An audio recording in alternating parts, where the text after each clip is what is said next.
መንግስት በተለየ ሁኔታ ከትላንቱ በተለየ ሁኔታ በዚህ አይነት መልኩ ስለተቀየረ ስለተለወጠ ዝግጁነቱን ስላሳየ ዋስትና ስለሰጠን ብለው ለመንግስት የመሰከሩት አንድ ነገር የለም። ይሄ መንግስት የህልውና አደጋ ደቀነብን ነው እኮ አይደለም፣ ሊጨርሰን ነው እኮ ነው ሲሉ ነበር። እንደዚህ አይነት ምክንያት ይዘህ ገብተህ ትግል ተበላሸ ብለህ ሊጨርሰኝ ነው ስትል የነበረው አካል ጋር መልሳት ነበር። ከበጣም መጥፎን የመረጥነውም እያሉ ኮሎኔል ፋንታሁን ብልጽግና አልተረዳውም እንጂ ስቲል አሁንም እነ ኮሎኔል ፋንታሁን ብልጽግና መጥፎ ነው እያሉ። ዋነኛው ግን ቁም ነገር ምንድነው የተስማማችሁ?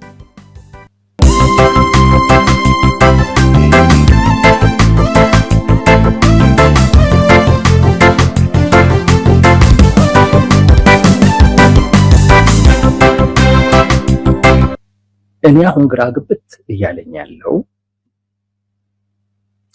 እና እነሱም ለምን ለራሳቸው እንኳን መጨነቅ እንዳልቻሉ ግራ እየገባኝ ነው ያለው። ከዚህ ቀደምም ተናግሬዋለሁኝ። አንደኛ ነገር ስምምነቱ በህዝብ ጉዳይ ነው የተስማማችሁት። በህዝብ ጉዳይ ነው የተስማማችሁት። ህዝብ የማወቅ መብት አለው። ህዝብ የማወቅ መብት አለው። ምንድነው ስምምነቱ ነው? ለምን አትናገሩ ነው? አንዳንድ ዜናዎችን ሰምቻለሁ። አሁን ማስረሻ ሰጤም ሲናገር የሰማሁትኝ ነገር ዋናው እንደውም ትኩረት ሰጥቶ ሲናገሩ የነበረው የታሰሩ ፋኖች አሉ ይፈቱ የሚል ነው። እሱ አንድ የስምምነት ነጥብ ሊሆን ይችላል። ነገር ግን ብቸኛው አይደለም። ዋነኛውም እሱ ይሆናል የሚል ግምትም የለኝም። ኮሎኔል ፋንታሁንም ሲያወሩ የቆሰሉ የፋኖ ታጣቂዎች ነበሩ። እነሱ የሚታከሙበትን የሚቋቋሙበትን አይነት ነገር ነው እየጠየቁ ያሉት። እናንተ ጫካ ከገባችሁለት ኮዝ አንጻር መልስ ይሰጣል የምትሉት የስምምነት አካል ካለ ንገሩን ነው። ከነ አካቴው ለምንድን ነው ስምምነቱ ይፋ ማይሆነው? የህዝብ ጉዳይ ነው። ግዴታም ነው ለህዝቡ ማሳወቅ ግዴታም ነው። ሁለት ይጠቅማል።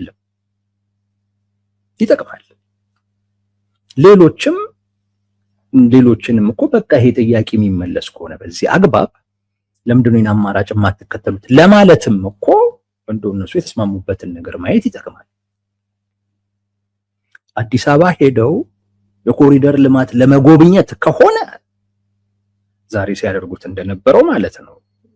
ሌሎቹንም ለዚህ ምክንያት ብለህ መንግስት አቀረብኩ የሚለውን የሰላም አማራጭ ተቀበሉ ብለህ ልትገፋ አትችልም። ዋናው ነገር ጥያቄው ነው እንጂ ለምን አዲስ አበባ እንደዚህ አልሆነችም እኮ አይደለም እኮ። ማስረሻ እኮ ጫካ ያስገባቸው እነ ማስረሻ እኮ ጫካ ያስገባቸው አንዱ ምክንያት አማራ ወደ አዲስ አበባ እንዳይገባ ተከለከለ የሚል እኮ አንዱ ምክንያታቸው እሱ ነው። ከቆረቆራት ከተማ እንዳይገባ ተከለከለ። መንገድ ላይ እያስቆሙ መታወቂያውን እየፈተሹ ምናምን እኮ የሚል እኮ ነው ምክንያት እኮ አንዱ ምክንያት እኮ እሱ እኮ እንጂ ኮሪደር ልማት አይደለም ጥያቄው። ጉብኝታቸው ማየታቸው ጥሩ ሆኖ ግን ዋነኛውና ትልቁ ቁም ነገር ይሄ ብዙም ቁም ነገር አይደለም። በየራሳቸው ፌስቡክ ገጽ ሊለጥፉት የሚችሉት ጉዳይ ነው። ዋነኛው ግን ቁም ነገር ምንድነው የተስማማችሁት? ምንድነው የተስማማችሁት? የአማራን ህዝብ የህልውና አደጋ ውስጥ ጥሎታል ብላችሁ የዘራዘራችኋቸው ጉዳዮች አሉ። ከነዚህ ውስጥ አንዱ አሁን የጠቀስኩት አማራ ወደ አዲስ አበባ አይገባም ማለታችሁ፣ የህገ መንግስት ጥያቄ አላችሁ። ከዚህ አንጻር ስምምነቱ ምን ይላል? ምን ተስማማችሁ? ይሄ ግልጽ መሆን መቻል አለበት። በተለይ የሰላም አማራጭን ተቀበለን ገባን ለሚሉ አካላቶች አሁን ኮሎኔሉንም እየሰማችሁ ነው። እጅ ሰተን አይደለም ተስማምተን ነው የሚሉት። ተስማምታችሁ ስለመሆኑ ማሳያው የተስማማችሁበት ነገር ነው። ስለዚህ ስምምነቱን ብናየው ጥሩ ነው ማለት በስምምነት ውስጥ ምን አይነት ሁሉ አቅም ነበራችሁ የሚለውንም ለመገምገም በትክክልም የህዝብን ጥያቄ የወጣችሁለትን አንዳንድ ፍትሃዊ የሆኑ ጥያቄዎችንም ጭምር እንዲመለስ በሚያስችል አይነት መልኩ ተስማምታችኋል፣ አልተስማማችሁም? ለመገምገም ማውጣቱ ተገቢ ነው። ዋናው ነገር ኮሎኔሉ ምንድን ነው ያሉት? ልብ በሉ። ኮሎኔል ፋንታሁን ሙሀባ ጫካም ለመግባት ምክንያት ነበርን፣ ከዛም ወጥተን አሁን የተቀበሉን አማራጭ ለመቀበልም ምክንያት አለ። ምክንያቶቻችን ብለው የዘረዘሯቸውን 3 ነገሮች ውሰዱ። አንደኛው ሰላም ጠፋ፣ መረጋጋት ጠፋ፣ ህዝባችን ተሰቃየ፣ መግባት መውጣት አልቻለም፣ መማር አልቻለም፣ ኢኮኖሚያዊ እንቅስቃሴዎች ማድረግ አልቻለም፣ ልማት የለም፣ ክልሉ በሂደት እያየ ነው አሽቆለቆለን። ሀቅ እውነት ነው፣ እውነት ነው። ይሄ ሊያጠያይቅ የሚችለው ይሄ አሁን መንግስት ያቀረበውን አማራጭ ለመቀበል ምክንያት ይሆናል ወይስ አይሆንም ነው። ዞሮ ጦርነቱ ስትገባ ይሄ እንደሚሆን ይታወቃል። ግን አንዱ ይሄ ነው። ሁለተኛው ትግሉን ጠለፉብን ነው። ወይንም ደግሞ የሆኑ እኛ ውስጥ ያሉ ሰዎች መጥለፍ ለሚፈልጉ አካላቶች አሳልፈው ሰጡት ነው። ለቲፒኤልኤፍ፣ ለሻዕቢያ፣ ለግብጽ። እነዚህ አካላቶች የሚመሩት እስከሆነ ጊዜ ድረስ ደግሞ የኛ ፍላጎት አይሳካም ነው። ሶስተኛው አክራሪ ብሔርተኝነት ተፈጠረ። ያ ደግሞ ስጋት ነው። አሁን ያለንበት ሁኔታ ውስጥ ላይ ከተተንቆ አክራሪ ብሔርተኝነት። ስለዚህ አማራም ወደዚህ ውስጥ ደግሞ ሲገባ፣ አንዳንዶቹ ወደዚህ ውስጥ ደግሞ ሲገቡ ሊፈጠር የሚችሉ አደጋ ስለሆነ አሁን የተቀበሉን አማራጭ ተቀበልን ነው። ሁሉንም የዘረዘሯቸውን ምክንያቶች ብታዩ አንድም ቦታ ላይ ይሄንን ጥያቄ ጠይቀን ነበር ጫካ የገባ ነው። አሁን ግን መንግስት ይሄንን ጥያቄ ሊመልስልን ፍላጎት በማሳየቱ ምክንያት መጣን የሚል እያሉን ያሉት ምንድነው? የገባንበት ትግል ተበላሸ፣ በጠበቅነው መልኩ አልሄደም ነው። በጠበቅነው መልኩ ስላልሄደ ነው የተመለስነው ነው እንጂ በመንግስት በኩል የተለየ ፍላጎት የተለየ ዝግጁነት ትላንት ያልነበረው ስላለ ነው እያሉን አይደለም። ትክክለኛው መግቢያው መንገድ ግን ለኔም ብቻ ለማንም ሰው እሱ ነው። መንግስት ትላንት ያሉት ምንድነው? ትላንት ለመግባት ምክንያት ነበረን፣ ጫካ ለመግባት ምክንያት ነበረን እያሉ ከዛም ለመውጣት ምክንያት አለ። ግን ምክንያቱ ምንድነው? ከመንግስት ጋር የተያያዘ አይደለም። ምክንያቱ እዛ ያለው ትግል ተበላሸ፣ በሚያሰጋ አይነት መንገድ መሄድ ጀመረ ብለው ወዴት መጡ? ትላንት የነበረው አካል ጋር ነው የመጡት። አሁን በነገራችን ላይ በጣም እየተጠየቀ ያለው እሱ ነው። ይሄን ትላንት ምክንያት ከነበራችሁ ያ ምክንያት መንግስት ምን አድርጎት ነው አሁን ወደ መንግስት የገባችሁት ነው። ትክክለኛው መግቢያ መንገድ ይሄ ነው። ትግል ተበላሸ ብለህ ለዚያውም ደግሞ እኮ የሚሉት እኮ ይሄ መንግስት የህልውና አደጋ ደቀነብን ነው እኮ አይደለም እንዴ? ሊጨርሰን ነው እኮ ነው ሲሉ የነበረው። እንደዚህ አይነት ምክንያት ይዘህ ገብተህ ትግል ተበላሸ ብለህ ሊጨርሰኝ ነው ስትል የነበረው አካል ጋር መልሳት መጠን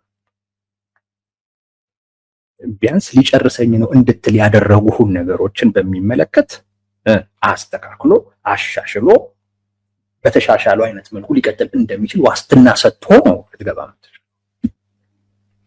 ኤኒዌይስ አንድም ቦታ ላይ በመንግስት በኩል ይሄ ለውጥ ስላለ ይሄ ዝግጁነት ስላለ ነው የሰላምን አማራጭ የተቀበለ ነው ሲሉ አልሰማንም። ማስረሻንም አልሰማንም፣ ኮሎኔል ፋንታሁንንም አልሰማንም። አንደኛ የጎንደሩንም ረዳት ፕሮፌሰር እያሱ መሰለኝ እሱም ሲናገር አልሰማንም። ሁሉም የሚሉት ትግሉ ተበላሸ። የትግል መበላሸት ስትታገለው ወደ ነበረ አካል ለመግባት ምክንያት ይሆናል ወይ? እንግዲህ እናንተ ፍረዱ፣ እሱ ፍረዱ። ግን አንድ የነገሩን ነገር ምንድነው? መንግስት አልተቀየረም ነው ያለው። ኮሎኔል ፋንታሁን አንድ እየነገሩን እያስረዱ ያሉት እዛም ጫካ ላሉትም የፋኖ አመራሮች እና አባላቶች እየተናገሩ ያሉት መንግስት ምንም የተቀየረው ነገር የለም እያሉ ምንም የተቀየረው ነገር ስንገባ መንግስት ተቀይሮ አይደለም የገባ ነው። መንግስት ተለውጦ አይደለም የገባ ነው። የአማራን ያነሳቸዋቸውን ፍትሃዊ የሆኑ ጥያቄዎች ፍትሃዊ መሆናቸውን አምኜበት በዚህ አይነት መንገድ ለመፍታት ዝግጁ ነኝ ስላለ አይደለም እየገባን ያለ ነው የሚል መልእክት ያስተላልፋል። ዳሪስ ሌላው ሰው የሚሰማው እንደዛ ነው።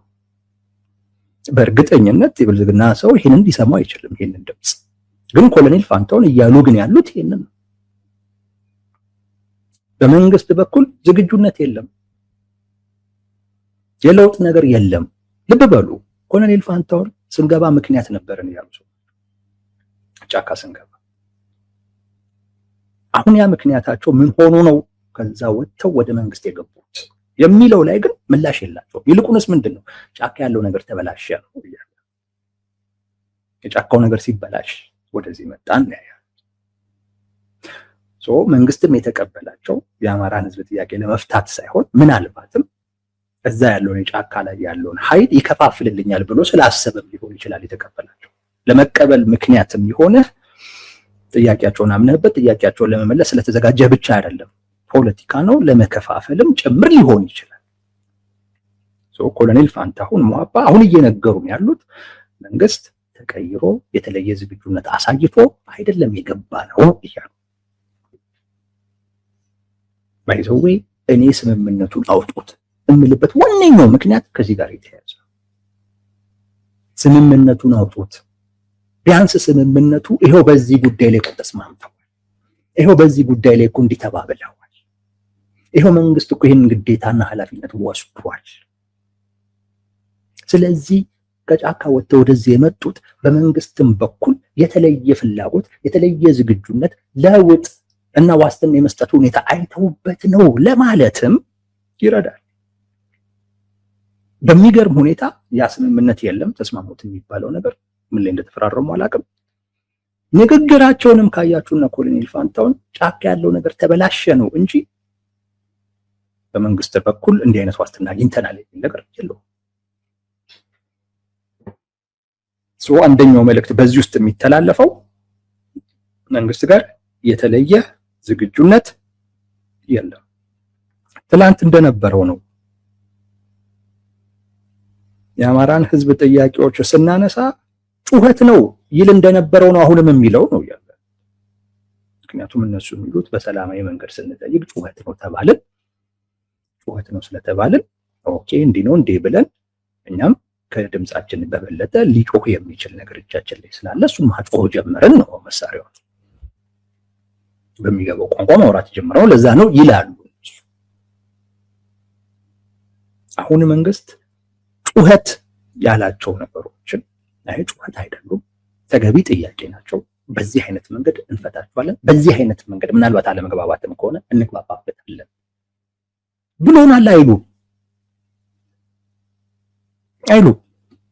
ለምን ገባችሁ ሲባሉ ጫካ ያለው ተበላሸ። ጫካ ያለው ከተበላሸ ብቸኛው አማራጭ ወደ መንግስት መግባት ነው።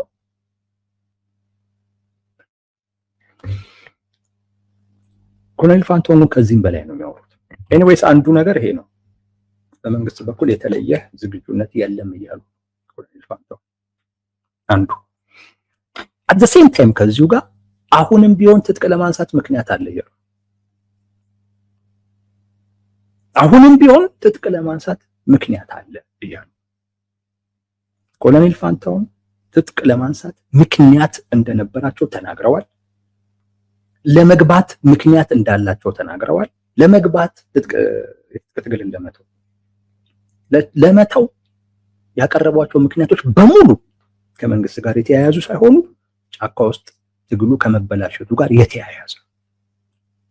ስለዚህ ትጥቅ ለማንሳት ምክንያት የሆነው ነገር እስቲል አሁንም አለ ማለት አሁንም ድረስ አለ ማለት ትጥቅ ለማንሳት ምክንያት ነበረን። ለመግባት ምክንያታችን ትጥቅ አንስተን የተንቀሳቀስንበት ሂደት ስለተበላሸ ነው እንጂ ባይበላሽ እኮ አይገቡ ስለዚህ ልክ ነው የምትሉ ሰዎች አትምጡ ነው። ተበላሽ ብቻ ኑ ነው። ምናልባትም እነ ኮሎኔል ፋንታሁን ምናልባት ተስተካክሎ መሆኑን ደግሞ ካዩ ሊመለሱ ይችላል ይሆናል አላውቅም።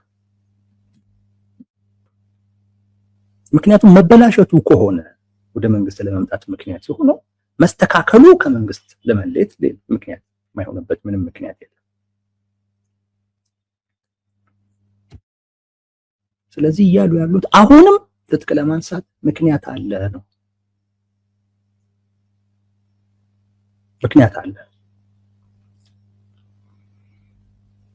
ይህንን ነው እያሉ ያሉት እና ኮሎኔል ሞሀባ 1 2 3 ብሎ የጠቀሷቸውን በደንብ ያዙ ያልኳችሁ ለዛ ነው። አንዱም መንግስት በተለየ ሁኔታ ከትላንቱ በተለየ ሁኔታ በዚህ አይነት መልኩ ስለተቀየረ ስለተለወጠ ዝግጁነቱን ስላሳየ ዋስትና ስለሰጠን ብለው ለመንግስት የመሰከሩት አንድ ነገር የለም። አንድ ነገር ኮሎኔል ሞሀባ እዛ ያለው ትግል ተበላሽቷል ብለው ስላመኑ ነው የመጡት። ሌሎቹም እንደዛው። ስለዚህ ያላመናችሁ ቀጥሉ እያሉ ነው። እንደገና እዛ ያለው ትግል ባይበላሽ ድጋሚ ትጥቅ ለማንሳት ምክንያት አለ ነው።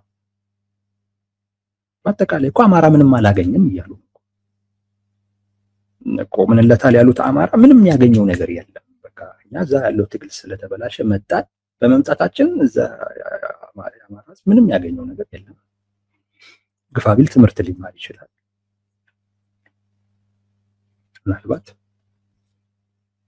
እንጂ ነገሮች እንደነበረው ነው። ይሄ 2-3 ዓመት ያደረግነው እንቅስቃሴ ምንም ትርጉም የለውም አይነት ነገር ነው። እኔ ለምን እንደዚህ እንደሚሉ ነው አይገባኝም። እነሱ ግን ላይ መንግስትንም እያሳጡት ነው። ዘሴም ታይም ሁለቱም ነው ራሳቸውን እያሳጡ ያሉት። አሁንም ትጥቅ ለማንሳት ምክንያት አለ እያሉ ነው ኮሎኔል ፋንታሁን። ቅድም ምን አልኳችሁ? በመንግስት ረገድ ምንም አይነት ከትላንት የተለየ ለውጥ የለውም፣ አዲስ ዝግጁነት የለውም፣ የሚሰጠው ዋስትና የለውም፣ ከመንግስት ምንም ነገር እንዳትጠብቁ እያሉ ጫካ ላይ ላሉ አካላት መልዕክት እያስተላለፉ አውቀውም ሳያውቁት። 2 ከዚሁ ጋር በተያያዘ አሁንም ቢሆን ትጥቅ ለማንሳት ምክንያት አለ። ምክንያቱም የተለየ በመንግስት በኩል የተለየ ነገር ስለሌለ እያሉ ነው። 3ኛው እና በጣም ወሳኙ ነገር ኢትዮጵያ አደገኛ ሁኔታ ላይ ነች ያሉት። ብልጽግና እንደሚለው ብልጽግና ላይ ነች ምናምን አይደለም ኮሎኔል ፋንታሁን ያሉት። ኢትዮጵያ የህልውና አደጋ ላይ ነች ያሉት። በተቃዋሚ በኩል በደንብ የሚባለውን ነገር ነው ኮሎኔል ፋንታሁን ያሉት። ተመልከቱ። ትግላችን ተጠለፈ አሉ። በእነማን? በነ ሻዕቢያ፣ በነ ህወሓት፣ በነ ግብጽ ተጠለፈ። እነዚህ አካላት አማራ ክልልን የጦር አውድማ ሊያደርጉት ነው የፈለጉት። እነዚህ አካላት ሀገርንም ሊያፈርሱ ነው የፈለጉት።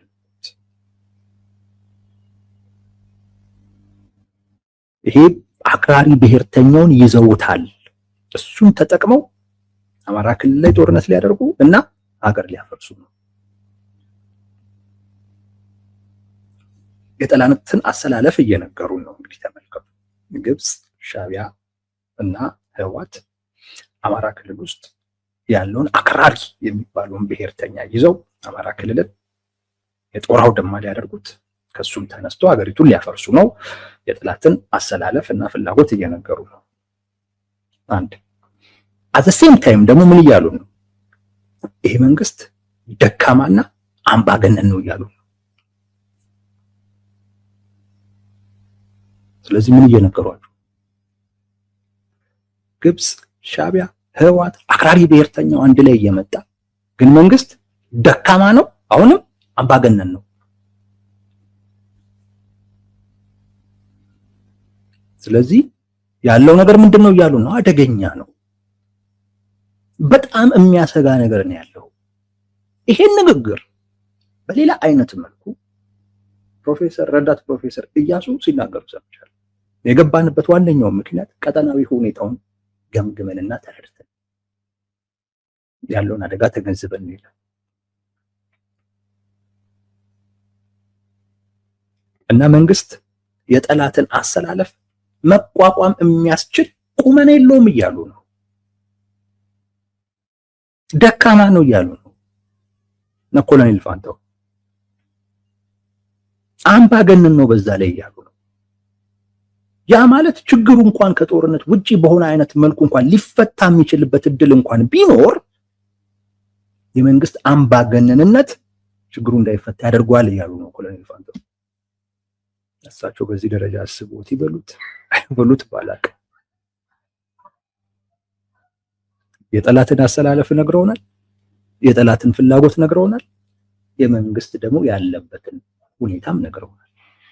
ስለዚህ የጠላትን አሰላለፍና ፍላጎት አስቡት እና መንግስት ደግሞ ያለበትን ሁኔታ አስቡትና በዚህ መሃል እናንተ ስጋት ነው የሚሰማችሁ ወይንስ ምንድን ነው የሚሰማችሁ?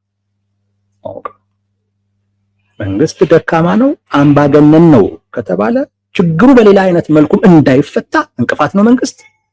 በኃይል ደግሞ ቢኬድም ሊቋቋመው አይችልም እያሉ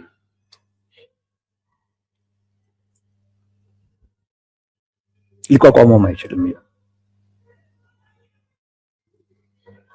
ኮሎኔል ፋንታውን በዚህ ደረጃ ስሙት የተናገሩት ነው ብዬ አላምንም። ግን ትርጉሙ ይሄ ነው። በደንብ ስሙት ያልኳችሁ ለዛ ነው። መንግስት አሁን ከፊት ለፊት እየመጣ ያለውን ነገር ለመቋቋም ይቸገራል። ለመቋቋም ይቸገራል ብቻ አይደለም፣ ሀገርን ሳያፈርስ ለችግሩ መፍትሄ እንኳን ይፈለግ ቢባል የመንግስት አምባገነንነት ጉዳዩን ወደ ጦርነት እንዲሄድ ያደርገዋል።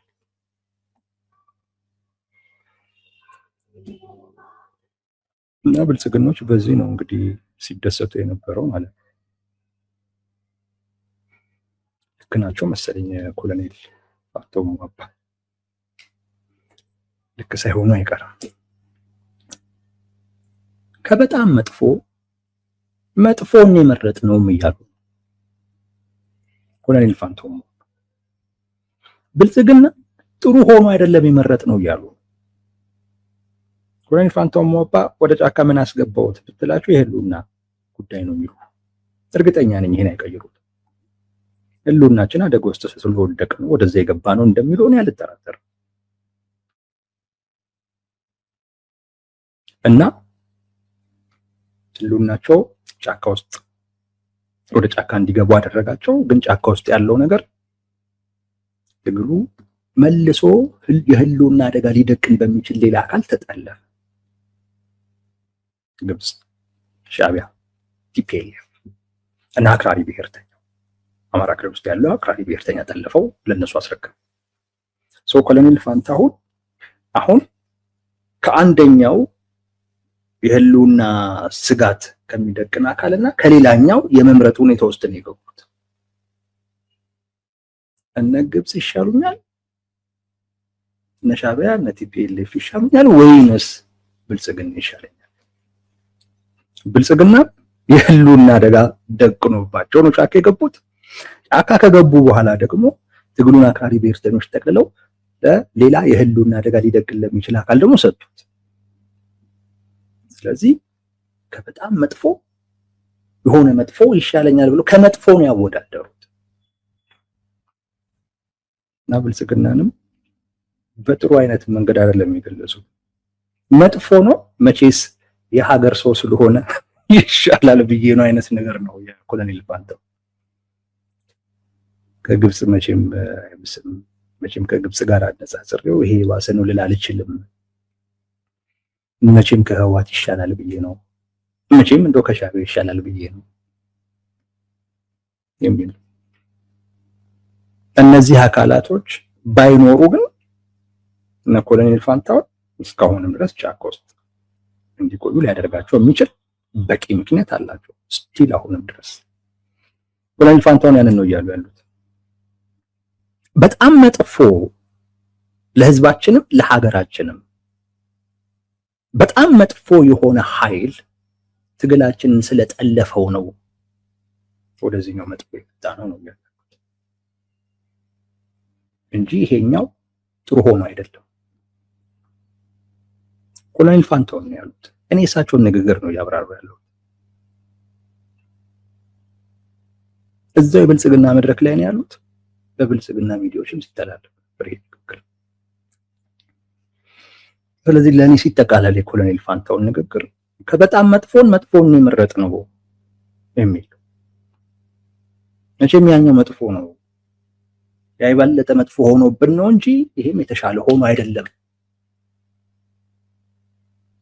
ያ በጣም መጥፎ ባይኖር ኖሮ ከዚህ ጋር የምናደርገው ትግል መቀጠል ነበረበት ነው እያሉ ያሉት እንጂ ብልጽግና አሁንም መጥፎ ነው፣ ትላንትም መጥፎ ነበር፣ አሁንም መጥፎ ነው ኮሎኔል ፋንታሁን እያሉ ያሉት።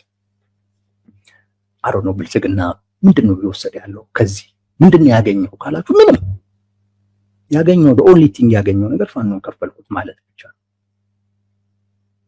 ፋኖች ተከፋፈሉ የሚለው ካልሆነ በስተቀር ለብልጽግና ሊረዳ የሚችል ምስክርነት አላየንም። ምናልባት አሁን ጉብኝት ላይ ናቸው። ጉብኝቱን አስታከው ደግሞ ይሄ እንዲሞኑ ምናምን ነገር እሱ መባሉ ከጠቀመው አላውቅም። ግን ፖለቲካሊ ምንም ብልጽግና ትላንት ነው ለአማራ ህዝብ የነበረውን ነገር ነው አሁንም የሆነው፣ አዲስ ነገር የለውም ነው እያሉ ያሉት። ጮቤ ሲያስረግጥ የነበረው ነገር ለምን እንደሆነ አልገባኝም። ብልጽግና አልተረዳውም እንጂ ስቲል አሁንም እነ ኮሎኔል ፋንታሁን ብልጽግና መጥፎ ነው እያሉ ግን የባሰ መጥፎ ከሱ አንፃር ጉዳዩን አይተን ነው የመጣ ነው። አንድ በሌላም መልኩ ልናየው እንችላለን። የሀገሩን ሊያፈርስ ነው፣ ብልጽግናም ደግሞ አቅም የለውም። ስለዚህ ምን እናድርግ?